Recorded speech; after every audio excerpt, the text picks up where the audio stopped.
एनडीबीनि गायसनगिरि रनजन दैमारिजों लोगोसे जेलाव थाफानाय माखासे केदारफोरा थाबैनो उदां मोननांगौखौ हास्थायनानै बाथौ मन्दिराव आरज खालामदों थाइजौगुरि गामिनि रायजो राजाफ्रा। जोंबो दुखुथिया मानगोनां रनजन दैमारि सारनि हियारिंनि उनावहाय जाहाथे बिथाङा मोजां फिथाइ मोननो हायो।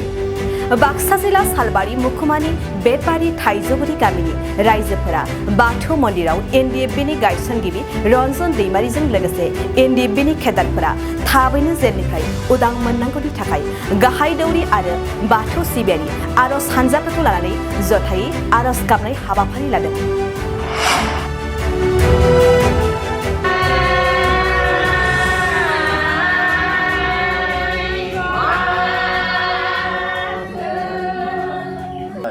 मानगोनां बर'नि बिर जोहोलाव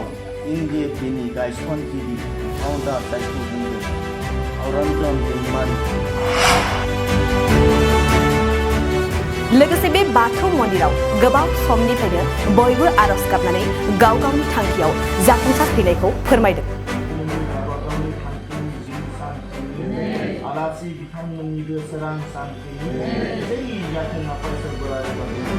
दानि बिटिआरनि गाहाय मावफुं सोद्रोमा प्रमद बर' बिथाङाबो 2020 मायथाइनि बिसायख'थियाव थाइजौगुरि गामिनि बाथौ मन्दिरावनो गाहाय दौरि आरो आरज हानजानि आरज खालामनानै होनायाव देरहासार जानानै बिटिआरआव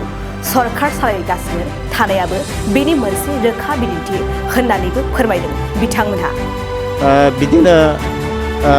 प्रमद साराबो बेहाय खुलुमफैदोंमोन।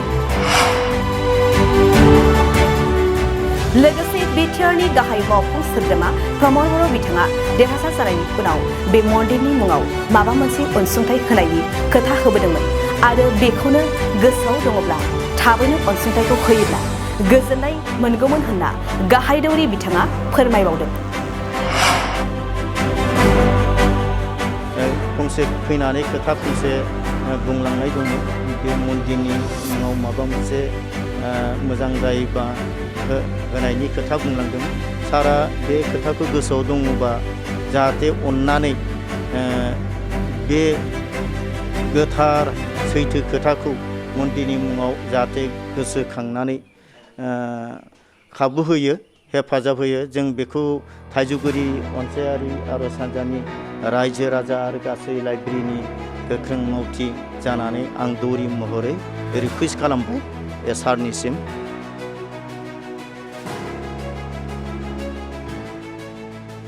गिबियाव जोङो थाइजौगुरि अनसायारि आरज हानजानि गासै सिबियारि फक्र फक्रामि आरो रायजो राजा आरो बिथराइ लाइब्रेरिनि लाइमोन सेंग्रा सिख्ला जों बयनिबो जानानै आङो दौरि महरै बयनिबो आङो खुलुमनाय मान बावहरग्रोनाय जाबाय। दिनैनि जा मुं जयग' फोरबो होनाय बे मुं जयग' फोरबो होनायनि मेन उद्देश्य बे उद्देश्यआनो जाहैबाय जोंनि बर' हारिनि बर' जातिखौ मोजां मोनग्रा बा बर'नि बिर जोहोलाव जाय मान गोनां एनडीएफबीनि गायसनगिरि आफादगिरि रनजन दैमारि सारजों लोगोसे बिथांनि माखासे गोख्रों केदारफोरा जोबथेसालियाव जोबनानै दङ दिनैसिमबो उदां जानो हायाखै, उदां अख्राङाव फैनो हायाखै। बिनि थाखाय जाहाथे बिथाङा मोजाङै मोजां उदां अख्राङाव जाहाथे सौफैनो हायो, जोबथेसालिनिफ्राय सार बिथांमोना बिर जोहोलावफोरा जाहाथे उदां जानो हायो जों बेखौ हास्थायनानै दिनै आफा इसोर बोराइ बाथौनि सेराव जोङो मुं जयग' फोरबो होनानै आरज गाबदों। बे आरज गाबनायनि गेजेरजों जोङो आनान गसाइ बोराइ बाथौनो आसा थिदों थारै आनान गसाइ बोराइ बाथौआ नायफिनहरथों, आनान गसाइ बोराइ बाथौआ बिथांमोनखौ बे जोबथेसालिनिफ्राय उदां खालामथों आरो जि जोबथेसालियाव जोबजानायनि अनगायैबो बिथांमोननि गोबां गोख्रों बिर जोहोलावफोरा जि 34 बोसोर 34 इयार्सनि आन्दलन खालामबोबाय बिथांमोना बे खालामबोनाय सम बुब्लियाव गोबां बिर जोहोलावफोरा जोबोद खस्थ'नि गेजेरजों बिसोरो जुजिबोनांदों आरो बे जुजिबोनाय सम बुब्लियाव बिथांमोना गोबां माने बिदिनो रुंसार जाबोदों बिदिनो आइजो माहारियाफ्राबो रुंसार जाबोदों बिदिनो गोबां मुंख्लंफोर दङ बे मुंख्लंफोरनि सि आत्मायाबो जाहाथे सोरगोआव आलो गोजोनै जायगा मोनो बिनि थाखाय जोङो बे गासै थांखि हाबाफारिखौ लानानै जोङो आफा इसोर बोराइ बाथौनि सेराव आर'ज गाबदों आरो बेखौनो जोङो इसोरनि सेराव मिजिं थिदों जोङो बे मन्दिराव बिदिनो प्रमद साराबो बेहाय खुलुमफैदोंमोन जाहाथे गावनि जिउआव देरहासार जानो हायो आरो बे लेखा बिथाङा देरहासारबो जादों आरो बिथांजों लोगोसे जि ब्रह्म साराबो बेवहाय खुलुमफैदोंमोन बिथांमोना दा जेराव मन्त्रि जानानै चिफ जानानै जेराव रायजोनि खामानि मावगासिनो दङ आरो बे समाव बिथांमोना बेवहाय फंसे फैनानै खोथा फंसे बुंलांनाय दंमोन बे मन्दिरनि मुङाव माबा मोनसे मोजां जायोबा होनायनि खोथा बुंलांदोंमोन सारा बे खोथाखौ गोसोआव दङबा जाहाथे अननानै बे गोथार सैथो खोथाखौ मन्दिरनि मुङाव जाहाथे गोसोखांनानै खाबु होयो हेफाजाब होयो जों बेखौ थाइजौगुरि अन्थाइयारि आर'ज हानजानि रायजो राजा आरो गासै लाइब्रेरिनि गोख्रों मन्थि जानानै आं दौरि महरै रिकुवेस्ट खालामदों बे सारनिसिम एसेनोसै गोजोन्थों नोंथाङा सरखारि साख्रि नागिरदोंना नोंथांनि थाखाय मोनसे गोजोनथाव खौरां नोंथांनि थाखाय दं एडुकेट पइन्ट